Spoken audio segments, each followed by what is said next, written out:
Today, the Silicon Valley represents a kind of economic segregation that's astonishing.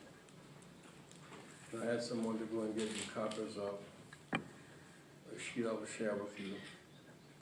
With just a few, Apple has 8 board members, 7 white men and 1 white woman, 1 Asian woman. HP, 10 board members, 7 white men, 3 white women. Google, 11 board members, 8 white men, 3 white women. Oracle, 11, 8 white men, 1 Mexican man, 2 white women. And so he'll share these numbers with you. But these numbers represent, these zeros represent segregation. And they're walls that limit growth. We know that inclusion leads to growth, and as growth, everybody wins. I spoke with many students at Stanford this week.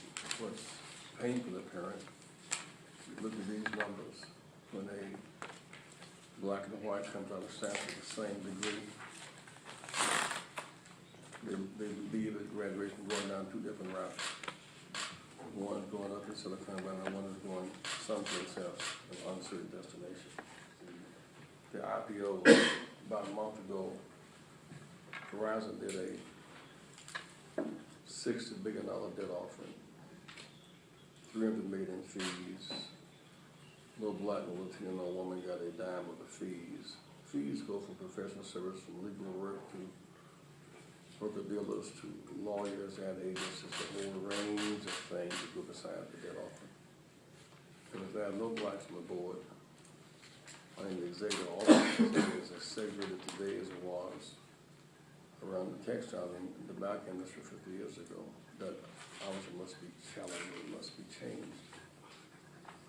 And it helps to drive this gap. We've had for 17 years now the Rainbow Push Wall Street project. We determined last year to begin to put a renewed focus on Silicon Valley. That's what we have this debate about. We did a study, which I'll get to you, on the IPOs, 5 categories of IPOs, initiative offerings. One thing that got our attention was just, you look at, as I said, the Verizon deal and the Twitter deal, and just a whole range of, we just locked out of IPOs and just exploding.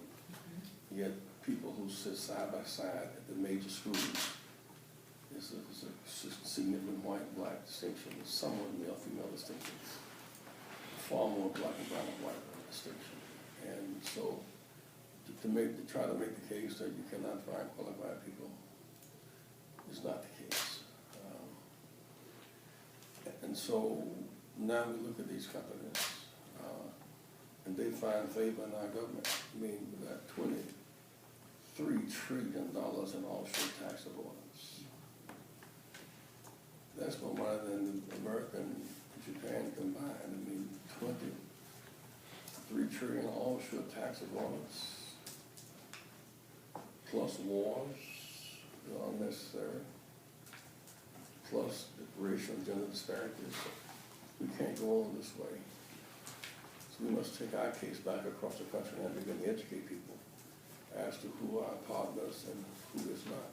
We're rebuilding our infrastructure to challenge the valley. We have to lead the way with these skills and this technical know-how. They have closed that gap to make America America for everybody. Just 1980 during the Reagan season, that was the big switch over. So they used to be Southern segregationists. Now they are no more Southern segregationists. Now only Republican conservatives who moves in sheep clothing in a political sense. So it's been very difficult, it seems to me. But through all of that, I think he has carried himself with a great measure of dignity. But he's facing a headwind every day, it seems to me. When the opposition can say bold and publicly, we have one mission, to defeat you, not jobs, not health care, not wages, but one mission, defeat you. When you start with the conclusion and work backwards, that is so, it undermines the hope of democracy.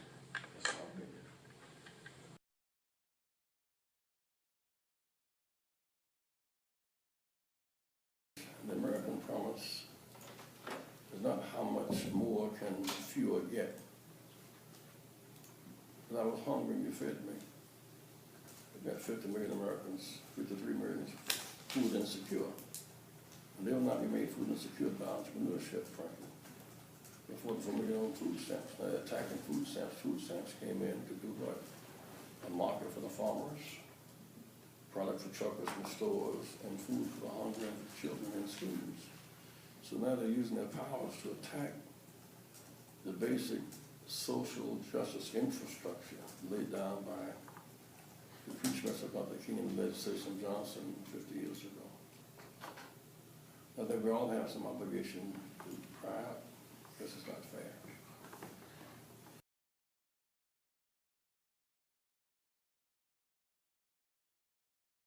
It's almost insulting to suggest that we can't be found. Some of the most outstanding graduates in the world today come from right down the street, not even across the country, but they are here, and they are in Berkeley. It's like the emphasis that people prioritize. We took a tour today over to Stanford athletic facility. The last 2 years, 100% of their football players graduated. Berkeley, 38%. Same guys, same neighborhood, same culture. What is it about Stanford graduates 100% 2 years in a row, and Berkeley 38%? And the basketball players even worse. That's the best attitude and infrastructure and culture.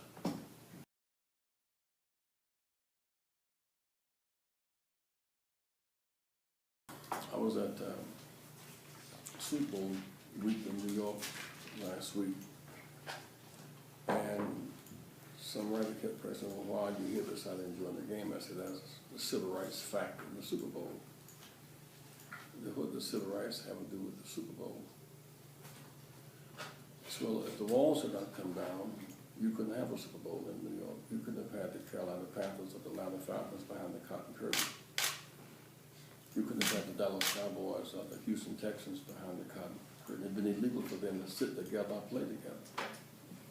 You couldn't have had the Super Bowl in New Orleans and in Miami behind the cotton curtain.